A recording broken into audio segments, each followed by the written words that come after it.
Here's an update on the seedlings. All right, so this is a cucumber that I planted about 8 days ago at this clip, and it was having some issues germinating. So I put it on top of my fridge and watered it the night before because it was in the garage and it popped up.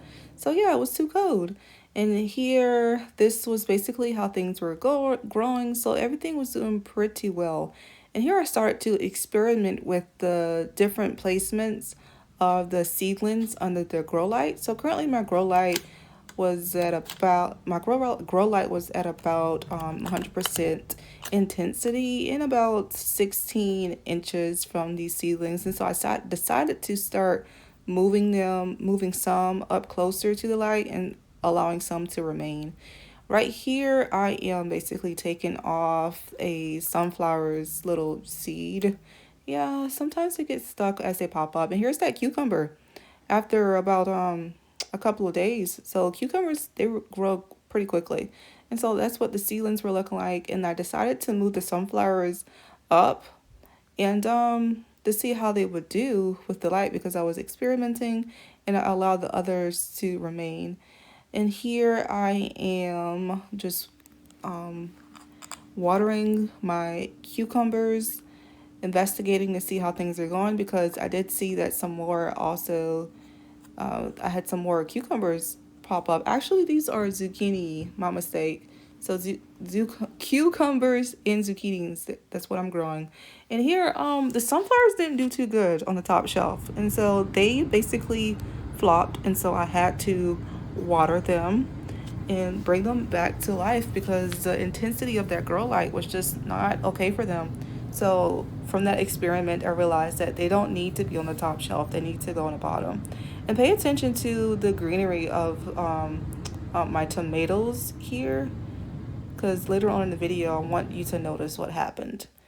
All right, let's see. Right here, we are basically looking at the lettuce that are popping up that I planted about last Sundays because we are succession planting lettuce. They sprouted this week. So exciting. And those are this is me fertilizing the seedlings, all of them at once in the week.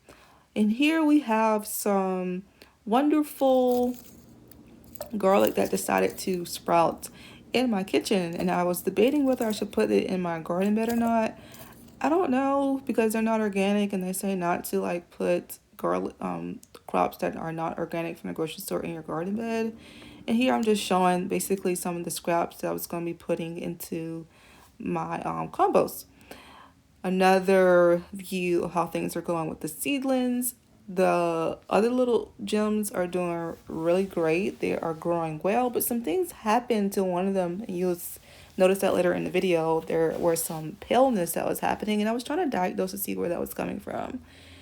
Right here, I noticed that basically putting the tomatoes at top was just not good, okay? They don't go do well with the top level, so they don't like the 100% intensity at about 6 inches. So I need to allow them to at 6 inches it doesn't work. So I need to allow them to just stick with about 18 to 17 inches from them, and that seems to be working for them because their leaves started to turn purple.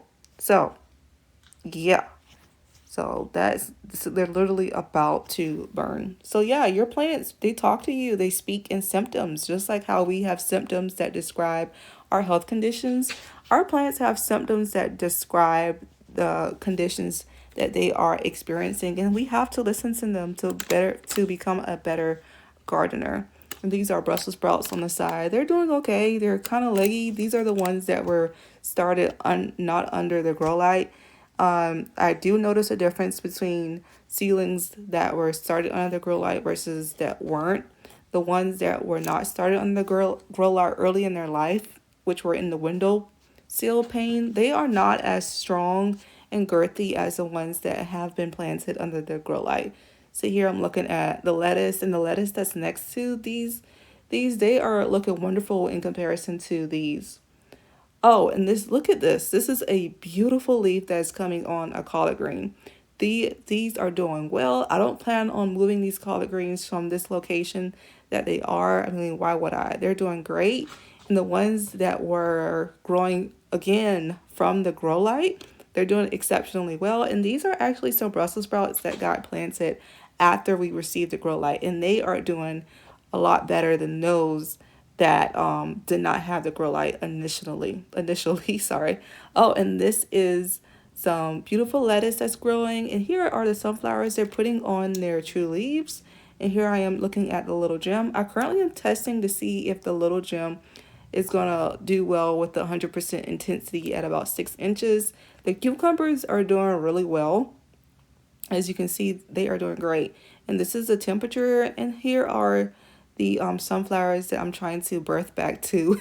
I mean, to help get back to health, because the sun basically, not the sun, the grow light basically toasted them. Like this medium that they're in, the coating that they're in, this cardboard coating does not hold moisture really well. And that 100% intensity at that 6 inches mark just does not suit them. So that's what's going on with the indoor seed starting. What's going on with your indoor seed starting if you're starting seeds indoors, and what's going on with your direct sowing.